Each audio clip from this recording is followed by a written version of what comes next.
To keep her, I told her the truth, and she chose to call it a lie. I told her that my existence in this world was bound to her. That if she ever betrayed me and gave her heart to someone else, my anchor to this world would break, and I would be erased completely. Not dead. Simply gone, every trace, every memory wiped away as though I had never existed here at all. She believed it for 3 years. She held it close like a precious secret only the two of us shared. Then her Prince Charming came back. Standing in front of a crowd of laughing strangers, she wrapped her arm through his, looked at me with open contempt, and said, "Why haven't you disappeared yet?" The system voice rang clearly in my mind. World anchor loyalty dropped to 0. Anchor released. Host, initiate final transfer program. Countdown, 72 hours. Chapter 1. The candlelight dinner took me an entire afternoon to prepare. Beef Wellington, Serena's favorite, made with prime fillet shipped from Australia, cooked to a perfect medium, the inside still rosy and tender, the juices running freely when sliced. Beside it sat a small pot of black truffle sauce, a plate of French-baked escargots, and a bottle of the 1982 Bordeaux she had always adored. At the center of the table stood a crystal vase of freshly cut garden roses, each bloom vivid and full, their rich fragrance filling every corner of the room. I untied my apron and checked the watch on my wrist, a piece I had bought on a quiet afternoon simply because Serena had once pointed at it in a magazine and said she liked it. The hour hand had already passed 8. She was an hour late. I sent her a message, "The food is getting cold. Are you still on your way?" No reply. I had grown used to it. Ever since Marcus had returned to the country 6 months ago, "I'm busy" and "running late" had become ordinary facts of our life together. I sat quietly at the table and watched the untouched candle burn itself down. The wax dripped and pulled at the base, hardening into something shapeless and ugly. The warmth left the steak. Its surface began to dry and tighten. I looked around the penthouse as I waited. It occupied the entire top floor of Crestview Towers, the tallest residential building in the city. Every room faced outward, and at night the view from the floor-to-ceiling windows was nothing short of breathtaking. The city's skyline spread below like a living painting, the lights of a million lives flickering against the dark. I had bought it because Serena once said, on a drive home late at night, that she wished she could watch the city lights from somewhere high up, somewhere that felt like the whole world was below her. So I bought her the highest point in the city. The penthouse had 5 bedrooms, a private rooftop terrace, a temperature-controlled wine cellar that I had spent 2 years curating, bottles hunted down from estates across France, Italy, and Spain, and a kitchen that had been custom-built to restaurant specification because I cooked for her every morning before she woke. The interior had been designed by one of the country's most sought-after architects. Every piece of furniture had been chosen by hand. The antique oil painting on the living room wall, a piece worth tens of millions, had caught Serena's eye at an auction preview, and I had purchased it quietly the following week and had it hung before she came home. None of it had ever made her look at me the way she looked at Marcus. At 9:30, the door lock chimed. I stood up. The smile I had prepared died before it could form. Serena was back, but she had not come alone. Beside her stood a tall, powerfully built man in a perfectly tailored beige trench coat, his expression carrying the casual arrogance of someone who had never once doubted the world belonged to him. Marcus. Her university classmate. The Prince Charming she had kept buried in the deepest corner of her heart. And the greatest unexpected complication in what should have been a straightforward mission. Serena had her arm looped through his, her fingertips even tracing lightly across the back of his hand, a tenderness she had never once offered me. She noticed me standing there, noticed the dinner laid out across the table, and her eyes showed not a flicker of surprise. Only irritation. "Adrian, why are you still up?" Her tone was flat, the way one speaks to an unwelcome stranger. Marcus let his gaze sweep over me briefly before drifting toward the table. A slow, amused smirk pulled at the corner of his mouth. "Quite the spread, Mr. Cole. Did you prepare all this for us as a midnight snack?" My eyes settled on the hand Serena had looped through his arm. Something invisible closed around my chest, not sharp pain, just a heaviness that made it difficult to breathe properly. "Today is our 3rd wedding anniversary," I said, keeping my voice steady. Serena paused. Then impatience crossed her face like a shadow. "I forgot. Work has been overwhelming lately. Marcus just got back and I've been helping him manage the gallery too. I barely have time to breathe. She could not even be bothered with a more convincing excuse. The system had told me that as long as her affection and loyalty remained above 90 points for the full 5-year mission period, I could remain in this world permanently. The conquest had been completed at the end of year 3, affection at 95%, loyalty at 92%, both well above the required threshold. But permanent residency required the full 5 years to lock in. 2 more years, and I would have been anchored here forever. To protect those remaining 2 years, I had told her the truth, whispered it in her ear one night, holding her close in the dark. I don't actually belong to this world. My existence here is tied to you. If you betray me and fall in love with someone else, my anchor will break. I will be erased from this world completely. Back then she had laughed softly, pressed her face against my shoulder, and murmured, "How could I ever let you leave? We'll be together forever." 2 years short of forever. "Adrian," Marcus said, stepping forward, his tone laced with deliberate contempt. "I heard you told Serena that if she betrayed you, you'd disappear." He lifted Serena's hand between us like a trophy. "So why are you still standing here? Shouldn't you have gone up in smoke by now?" Laughter broke out behind him. I hadn't noticed the group lingering at the entrance. They stepped forward now, wearing the bright, hungry expressions of people who had come to watch a show. "Marcus, don't," Serena said, hollow words, a reflex without conviction. She turned to me, and her eyes were cold with a disgust I had never seen before. "Adrian, I have had enough." Her voice finally broke free of its restraint. "Can you stop using these ridiculous lies to blackmail me emotionally? Disappearing? Anchors. There is no such thing in this world.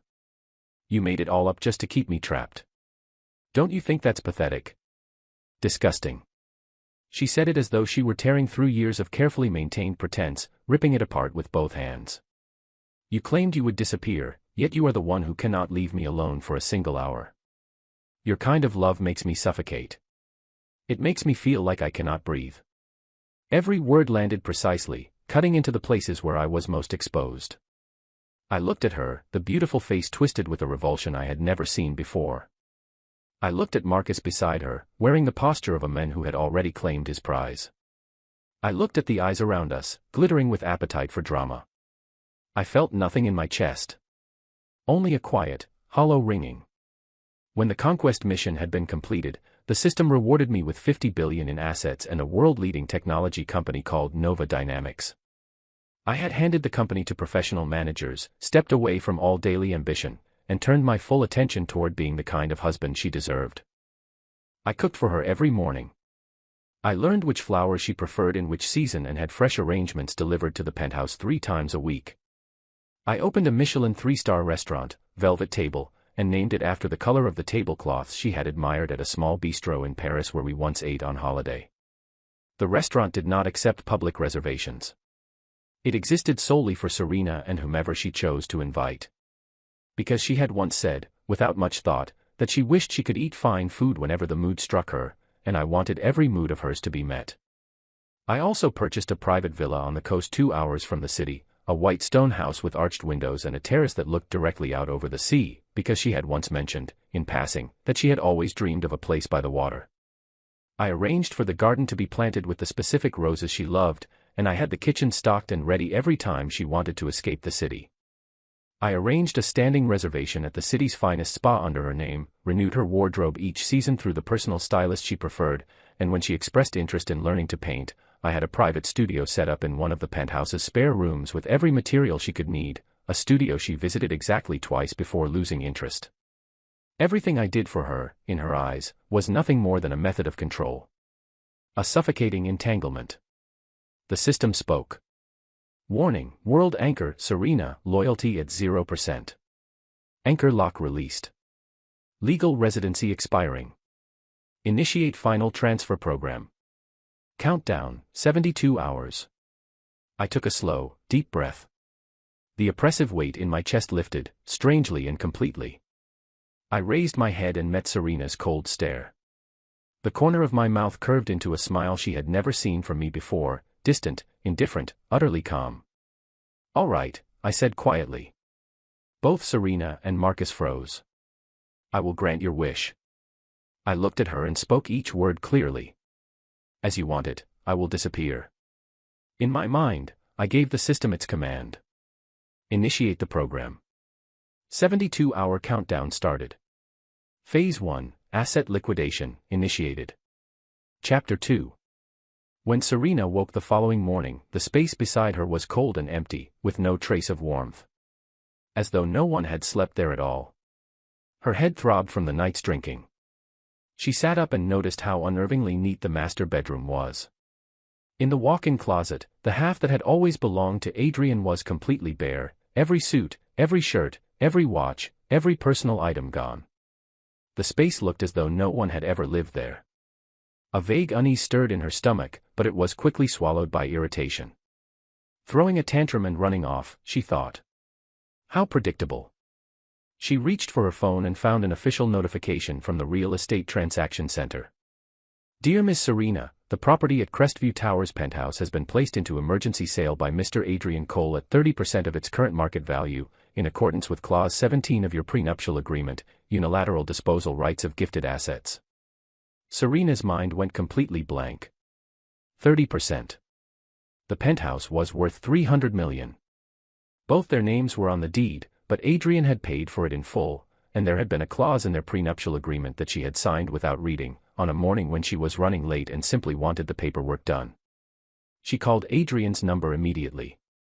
The number you have dialed is switched off. She messaged him on every platform she had for him. On each one, a small red icon appeared. You have been blocked by this user. A fear she had never felt before crept up slowly, cold and rising, like water around her feet. This was not Adrian's way. No matter how unreasonable she had been in their arguments before, he would at most go quiet for a day. The next morning he would always have breakfast waiting on the table, smiling at her as though nothing had happened. He had never switched off his phone.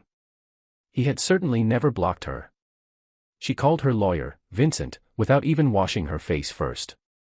Vincent, Adrian is selling the penthouse. Stop him. There was a brief silence. When Vincent spoke, his voice was heavy. Miss Serena, I'm afraid there is very little I can do. The prenuptial agreement holds full legal force. His actions are entirely lawful. And at 30%, buyers will appear within hours. Once a contract is signed, it cannot be undone. Serena's hand trembled against the phone. She ran to the safe near the entryway and entered the combination. The door swung open, empty. Every property deed, every important document, every piece of jewelry she kept there was gone. Except one thing. A small velvet box sat alone in the center of the safe. She opened it with trembling fingers. Inside lay the diamond ring, Forever's Edge, the one Adrian had used to propose. Beneath the ring was a single folded note, written in his bold, unhurried handwriting. A keepsake. 2 words. Not anger. A farewell, cold, deliberate, and composed. Not the act of a man who had lost his temper. The act of a man who had made a decision. Her phone rang again. Her closest friend's voice was tight with shock. Serena, Velvet Table has announced its closing permanently. The headline was stark and impossible to ignore. A culinary legend ends, Velvet Table, Michelin 3-star masterpiece, announces permanent closure. All staff to receive triple severance. Velvet Table. The restaurant Adrian had built because she once said, without much thought, that she wished she could eat fine food whenever the mood struck her. It had no public reservation system. It served only Serena and the guests she chose to bring. Its private dining rooms had been finished with hand-laid Italian marble, its wine list curated by a sommelier who flew in once a month, its kitchen staffed by chefs recruited from some of the finest restaurants in Europe. It had been the jewel of her social world. Countless women had flattered and schemed for years just for an invitation, to dine there once, to take a photograph inside those rooms, to be able to say they had been. Now it was gone. In the news footage, the restaurant's general manager bowed deeply before the camera. This was Mr. Cole's decision. He stated that the reason for which this restaurant was created no longer exists. Therefore, there is no reason to continue. The reason no longer exists. Serena's legs gave way. She sank to the floor. She remembered Marcus's contemptuous laughter the night before. She remembered her own voice, sharp and certain, disgusting. Panic flooded her in waves, each one higher than the last. Adrian had not been performing. He was not staging a scene to force her to beg. He was genuinely, methodically disappearing from her world, one piece at a time. Chapter 3. After the panic came rage, towering, defensive, and furious. Serena convinced herself that this was manipulation on a grand scale.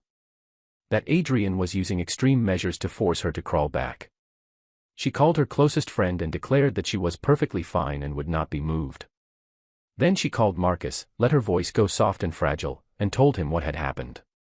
So he sold it. Good riddance, Marcus said, easy and unbothered. A place soaked in that man's obsessive energy isn't worth keeping. This is a fresh start. My gallery opens next week, you'll stand beside me as the most admired woman in the room. What does some restaurant compare to that? His words worked on her the way they always did, smoothing out the sharp edges, quieting the worst of the noise inside her.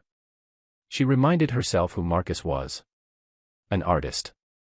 Free-spirited, romantic, unburdened by the heavy, suffocating routine that had always clung to Adrian. She changed into the white dress Marcus had always said suited her, fixed her makeup carefully, and settled in the living room to wait for him. The people who arrived were not Marcus. They were uniformed movers from Swift Move, carrying clipboards and hand trolleys. The foreman held up an electronic contract. Good afternoon, ma'am. We've been commissioned by Mr. Cole to clear the personal property from this unit. Serena jumped to her feet. This is my home. Get out. The foreman presented an authorization letter bearing Adrian's electronic signature without changing his expression. Mr. Cole has auctioned all furniture, artwork, and stored wine in this property, excluding your personal wardrobe, at 10% of their value. Our job is to clear everything by 5 o'clock and hand the unit to its new owner. 10%. The custom Italian leather sofa she had ordered from a showroom in Milan. The antique oil painting on the wall that was worth tens of millions. The wine cellar, 2 years of Adrian's careful hunting, bottles from estates that required personal connections just to access. All of it. Gone at 1/10 of its worth. Get out. All of you, get out. Serena lunged forward. A suited man stepped between her and the workers and held out a court injunction. Any obstruction will result in a lawsuit. You are prohibited from damaging any items within this unit prior to handover.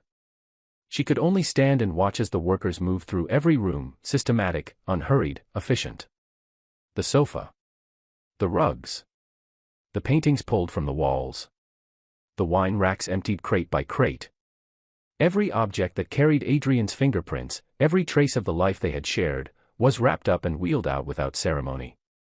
In the end, even the large bed they had slept in for 3 years was dismantled and carried out in pieces. By 4 in the afternoon, the 300-square-meter penthouse was hollow.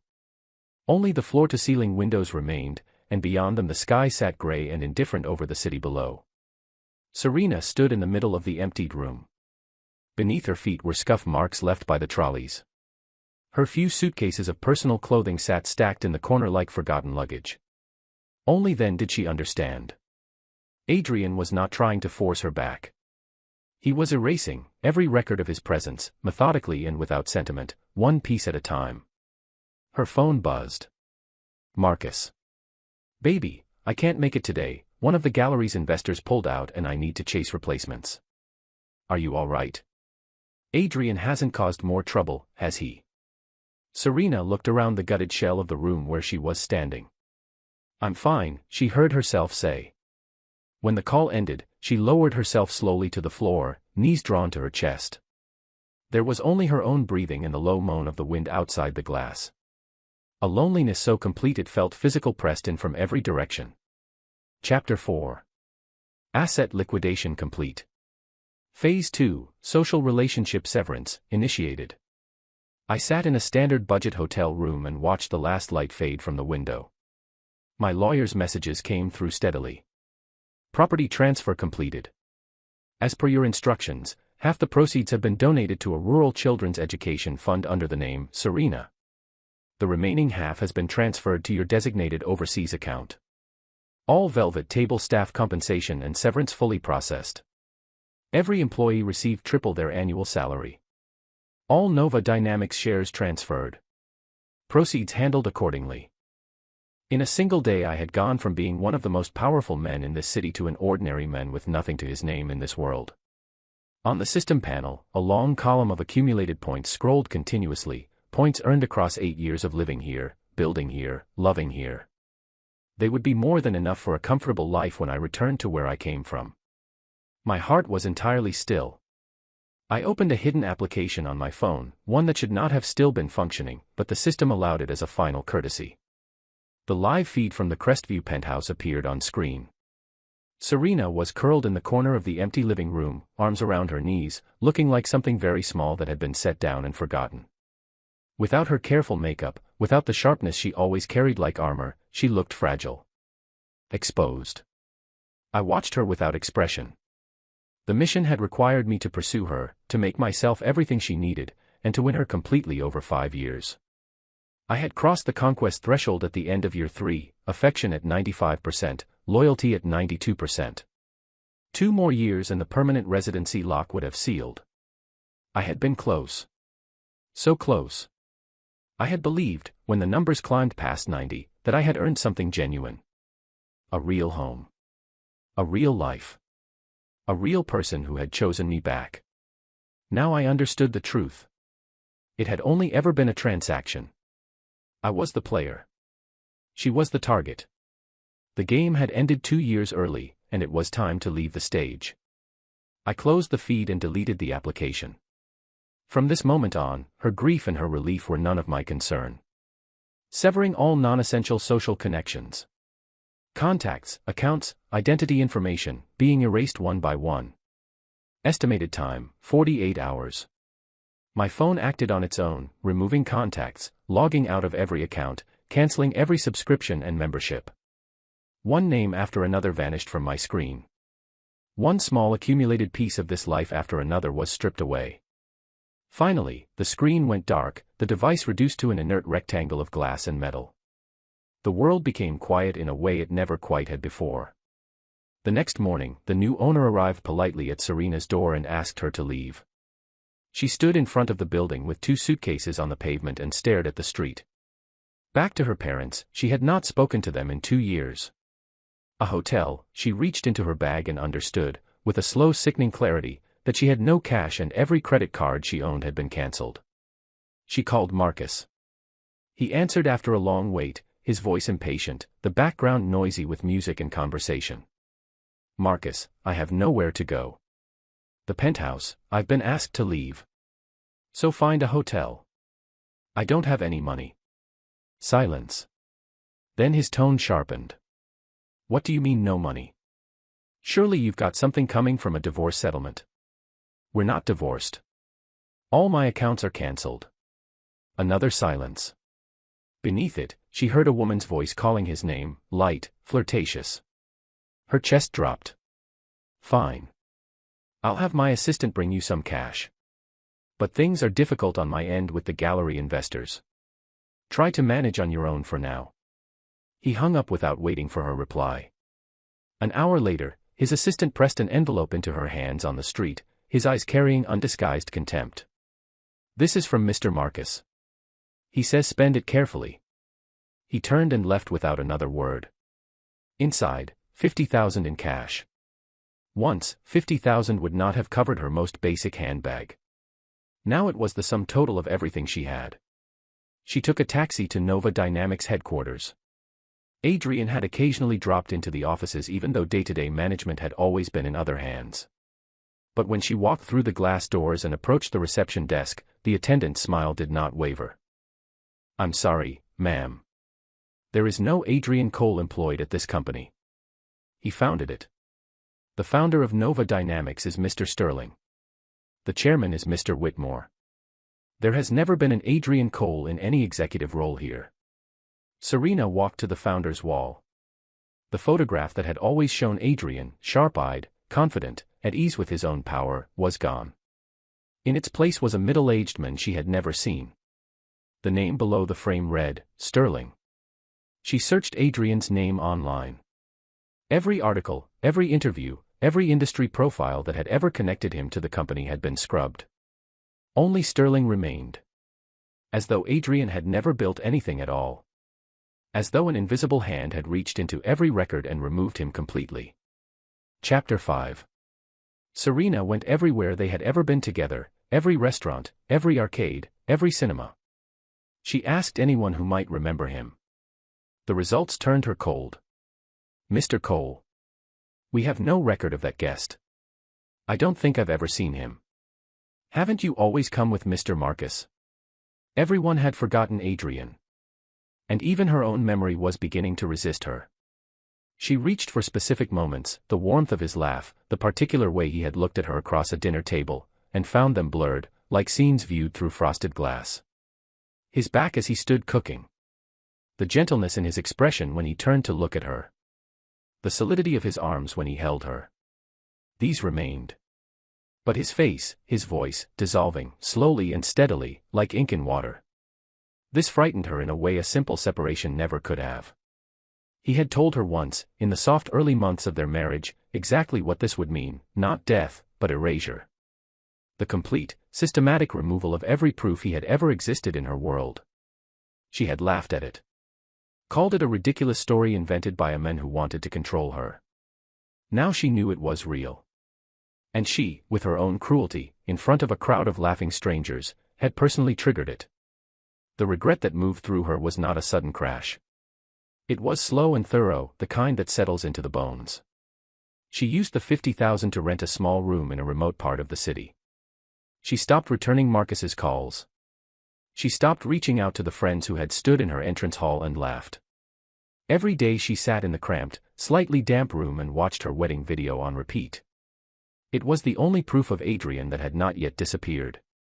In the footage, he stood before the officiant in a perfectly fitted suit, looking at her with eyes so open and devoted it made her chest ache to see them now. I, Adrian, take Serena to be my wife.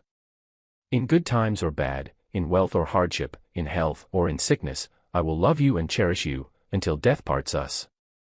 His voice was steady. Each word certain and unhurried. Until death parts us. Death had not separated them. She had done it herself, deliberately, publicly, without a moment of hesitation. She slid the Forever's edge ring onto her finger. The cold of the metal made her shiver. Then, slowly, something in her shifted. She was not ready to accept this. If Adrian had not yet fully vanished, if there was still time left in the countdown, then there was still a chance. She had to find him. She had to stand in front of him and say she was sorry. She had to beg him, if that was what it took, to stop. Chapter 6. Early the next morning, Serena bought a bus ticket to the city's outer industrial district. Adrian had mentioned it once, without much emphasis, a private studio he had kept since the earliest days of building his company. He had never let the lease go, even after the money came in and the company had grown into something enormous. It's where my original intention began, he used to say quietly, with a small smile she had never paid much attention to. She had never visited. It had always sounded depressing, remote, run down, not worth her time. Now it was the only thread she had left. Inside the city's most exclusive private members club, Marcus stood with a wine glass and his most carefully calibrated smile, making his pitch to a heavy-set man in a cream-colored jacket named Mr. Hawthorne. My gallery concept is genuinely ahead of anything else in this market. With your backing, I guarantee this becomes the city's defining cultural landmark within 6 months. Mr. Hawthorne swirled his whiskey without bothering to look up. Then he set the glass down and fixed Marcus with a flat, direct look. I had someone look into your background, he said. Your overseas exhibitions, covered by a corporate sponsor whose name, interestingly, has since been scrubbed from every accessible record. The welcome back party that was thrown for you after you returned to this city, 7 figures spent in a single evening, drawn from a joint account that no longer appears to have a second holder. The startup capital for this gallery you've described as your own savings, traced to that same account. He leaned forward, his expression dropping all pretense of courtesy. I don't know who the second account holder was. By the time my investigators looked, the name was already gone, erased from every database, every document, every financial record that might have connected him to anything. But the money was real, Mr. Marcus. The transactions were real. And none of it was yours. He stood and looked down at Marcus without warmth. Let me be direct. You have been living off someone else's wealth and someone else's connections. Whoever that person was, he is gone now. And without him, so is everything you were pretending to be. He picked up his jacket and turned to leave. I don't fund illusions. The men who had crowded around Marcus only minutes earlier drifted away like smoke, their eyes carrying the sharp flicker of people recalibrating someone's worth downward very quickly. Marcus stood frozen, the wine glass trembling in his hand. Everything he had built his identity on, the talent, the overseas prestige, the sense of being someone worth pursuing, stripped bare in a single conversation and left on the floor. He hurled the glass down. It shattered against the polished marble. Eyes bloodshot, he reached for his phone and dialed Serena, needing someone to absorb the rage building in him with nowhere else to go. But what answered was a mechanical voice, "The number you have dialed is currently engaged." What he did not know was that Serena was using her phone as a torch, working her way through an abandoned industrial zone toward a place she had never thought to visit before. Chapter 7. Serena searched the old industrial district for nearly 2 hours. Finally, at a rusted iron gate, she found the number plate she recognized from a photograph she had once glimpsed among Adrian's things and never thought to ask about. The lock had seized with age and disuse. She pressed her full weight against the gate just to force it open a narrow crack. The smell that came out was of sealed-away time, dust, old metal, and the faint chemical scent of circuitry. The studio was not large, but every surface was occupied. Electronic components in various stages of assembly. Hand-drawn blueprints pinned edge to edge across the walls. Mechanical models and half-finished devices she could not identify. Nothing here belonged to the world she had moved through for the past 3 years. Everything clashed with it violently. And yet, Adrian was everywhere in this room. On the workbench, a half-finished cup of coffee sat beside a small ceramic dish of extinguished cigarette ends. Every wall was covered in dense sketches, game architecture diagrams, logic flowcharts, technical annotations written in his distinctive, unhurried handwriting. In the corner, a retro game console stood half-assembled, its internal wiring still exposed and suspended mid-thought, waiting for hands that had not come back. Serena stepped inside carefully, the way one enters a place that deserves to be treated gently. She ran her fingers along the cold surface of the workbench and tried to imagine him here, alone, long past midnight, bent over this desk, building something from nothing in a city that had not yet heard his name. This was where Nova Dynamics had begun. Not in a glass-walled boardroom. Not in a building with his name on the door. Here, in this cramped, rust-gated space in a forgotten corner of the city, he had built the company that eventually became one of the most powerful technology firms in the country. The 50 billion. The penthouse. The restaurant. The coastal villa. The wine cellar. All of it had started here, in this room, with hands that had stayed up through every night so that she would never have to ask for anything. She had never known any of this. She had only ever known the wealth. She had never once asked where it came from or what it had cost. She had enjoyed every comfort he provided and quietly decided, somewhere along the way, that he was less than Marcus, less romantic, less interesting, less worthy of the way her heart moved. She had mistaken his steadiness for dullness and his devotion for control. How completely, bitterly ridiculous it all looked now. Inside the top drawer of the workbench, she found a black hardcover notebook. She opened it, and felt the blood drain slowly from her face. It was not a journal. Mission target, Serena. Mission type, emotional conquest. Duration, 5 years. Mission reward, permanent world residency. 50 billion in assets. Below that, page after page of precise records. Year 1, affection 32%. Weakness, vanity, craves attention and admiration. Strategy, grand romantic gestures, public displays of devotion. Year 2, affection 61%. Weakness, insecurity, desires exclusive loyalty.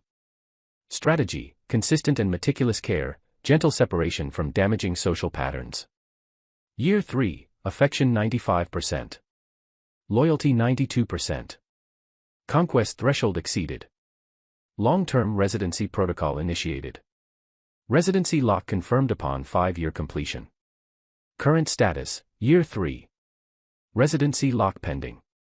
2 years remaining. Their meeting had been designed. Their falling in love had been calculated. Every time her heart had turned toward him, every moment she had been moved, every flutter she had felt, had been the result of a strategy mapped out in advance. She had never been his love. She had been his mission target. An NPC in a game she had never known she was playing. The fury of being deceived so completely, from the very first moment, made her want to tear the notebook apart. Her hands shook with it. But she did not close it. She turned to the very last page. World anchor, Serena, loyalty reduced to 0. Residency lock permanently invalidated. Initiating final transfer program. Countdown, 72 hours. The handwriting was even. Objective. Not a single word that carried the weight of feeling. Serena sat with it for a long moment. Something in her chest sealed itself shut. His departure was simply the automatic procedure following mission failure. She had been nothing more than a target. A number on a panel. She almost closed the notebook. Then her eye caught a single line at the very bottom of the page, written in a different hand. Less controlled. Slightly smudged at the edges, as though the pen had been held by someone who was not entirely steady when they wrote it. But what if the player falls in love with the game itself? Everything she had just accepted as final collapsed without warning. He was not heartless. He had fallen in love. The one designed to be the player, objective, calculated, untouched, had, somewhere in the middle of year 1 or year 2 or somewhere she could not locate precisely, become trapped in the very world he was meant to pass through without feeling. That was why he had told her the truth about the anchor, not as a strategy to hold her, but out of genuine, unscripted fear of losing her. That was why he had left the ring behind, not as a final cruelty, but as the last quiet act of someone leaving a piece of themselves with a person they cannot stop loving. That was why he had donated half the proceeds from the penthouse in her name, a small, silent way of still protecting her even while walking away. Serena bent over the workbench and cried until she had nothing left in her. What was worse than being deceived was knowing that the other person had given their heart fully and freely, and that she had been the one to crush it, in public, while laughing people watched. Chapter 8. Social relationship severance complete. Final stage, erasure of existence traces. Countdown, 10 o'clock. I sat on the hotel bed and watched the last sliver of sunset fold slowly into the horizon. 72 hours, almost gone. This world, which I had lived in for 8 years, was about to have nothing more to do with me. 8 years of building, striving, cooking breakfasts, hunting wine bottles, furnishing a home, watching a city from a penthouse window and thinking, quietly, privately, that I had finally found a place worth staying. I felt no attachment. No reluctance worth naming. Perhaps just a small amount, in the part of me that still carried the weight of a woman named Serena. The system had classified it as a program error. A redundancy in the data. An anomaly to be cleared. I knew better. It was my own choice. I chose to fall in love with her, and after she broke what we had, I chose to end everything cleanly with my own hands. There was nothing in that to regret. Countdown, 10:09:87. At that moment, the old backup phone left forgotten in my coat pocket, dead for days, battery long since emptied, began to vibrate. I took it out. The screen had come on without explanation. Not a call, not a message. A forcibly opened window, pushed through by a system it should no longer have been connected to. On the screen, the live surveillance feed from the old studio. Serena was collapsed across the workbench, crying in a way that looked as though it might come apart at the seams. In her hands she clutched my black notebook. She had found the place. She had seen that sentence. Something in my chest, which I had genuinely believed had gone still, had become as flat and quiet as water in a sealed container, struck a single, hard, unexpected beat. 3. I watched her lift her head. Her face was streaming and wrecked, filled with a despair so complete and total it had no room left for anything else. She opened her mouth. Silently, across the distance between us, she said my name. 2-1. Transfer program initiated. A burst of white light swallowed everything.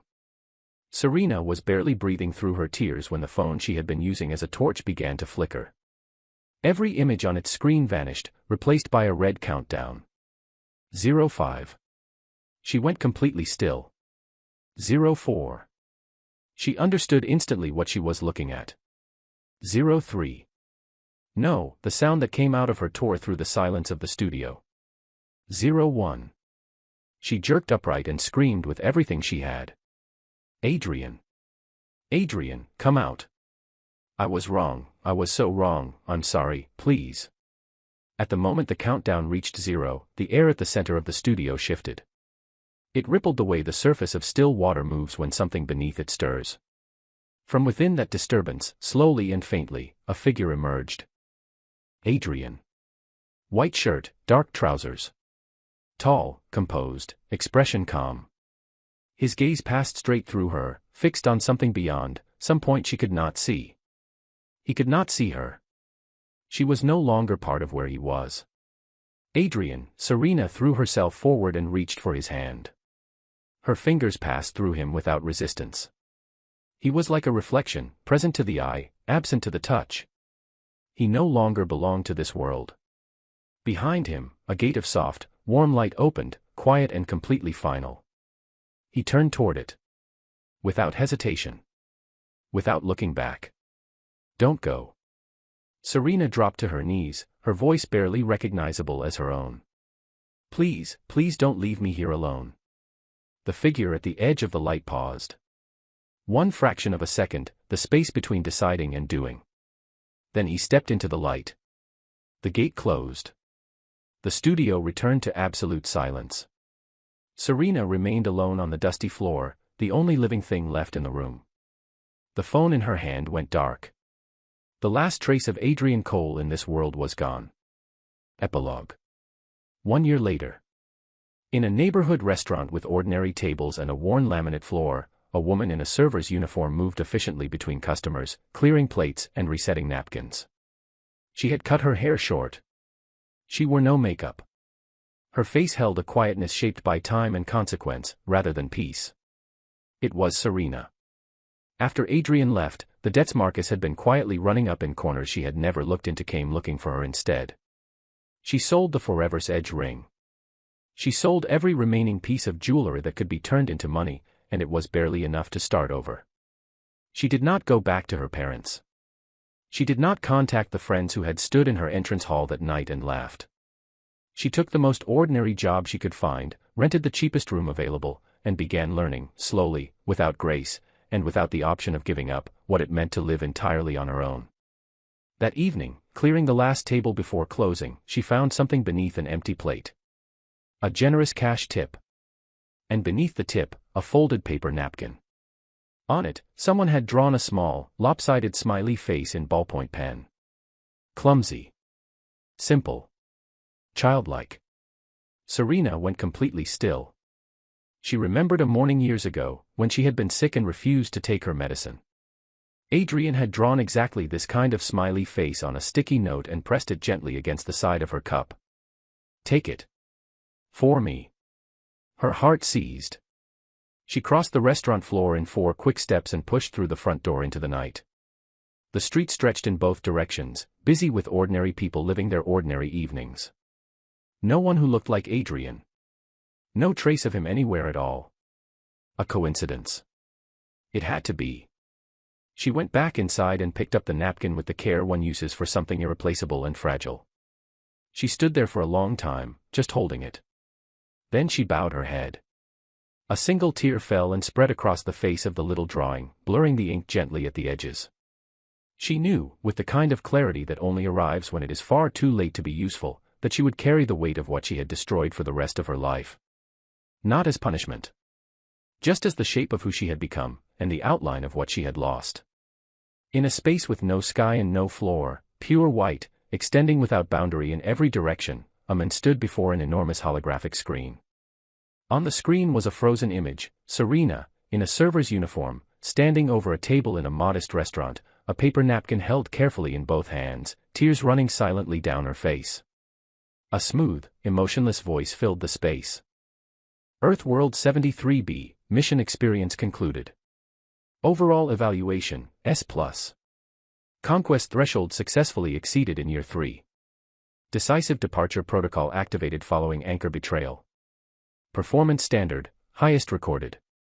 Note: non-essential emotional linkage, classified as love, detected during mission. Data anomaly has been logged. Adrian stood with his hands loosely clasped behind his back, looking at the frozen image without any readable expression. Beside him floated a glass of faintly luminous blue liquid. He picked it up and took a slow sip. "That smiley face on the napkin," he said quietly. "Was that your doing?" Emotional projection models indicated this action would raise the target's regret index to its permanent maximum, contributing to an elevated final mission score. "I see," Adrian said. His tone gave nothing away.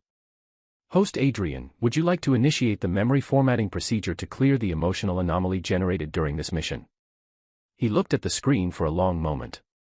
In the still frame, Serena stood alone in a modest restaurant, a napkin in her hands, her head bowed. The white space was completely silent. "No," he said. Finally. Quietly. "Leave it." Command confirmed. He turned away from the screen and did not look back. "Get everything ready," he said to the air. "Start the next mission." He walked forward into the white. Behind him, on the screen that he did not turn back to see, the frozen image of Serena remained, a woman standing alone, holding a piece of paper with a crooked little drawing on it, as though it were the last solid thing in the world.